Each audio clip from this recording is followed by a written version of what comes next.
Maswerteng hapon po mga ka-STL. Narito na po ang resulta ng STL Rizal para sa araw na to. Second draw, January 7, 2025. Araw ng Martes. Naway ang mga natayan niyo pong mga numero kanina ay manalo nawa ngayong hapong ito. 4 PM kaya kunin niyo na po ang inyong mga tickets. Narito na po ang resulta. Ang mga numerong nanalo sa STL Rizal ngayong hapong ito, January 7, 2025.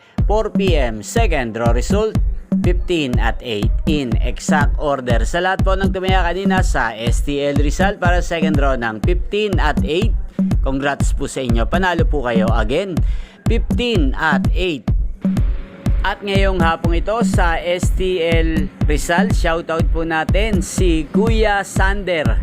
Kuya Sander ng Rizal, shoutout po sa iyo, naway nasa mabuti ka pong kalagayan. At sa lahat po ng mga taga Rizal dyan, shoutout po sa inyo. Inyo pong napanood ang resulta ng STL Rizal sa channel na to, Roderick Hernandez TV. Magkita-kita pong muli tayo mamayang 8:45 PM dito po sa channel na to. Thank you for watching.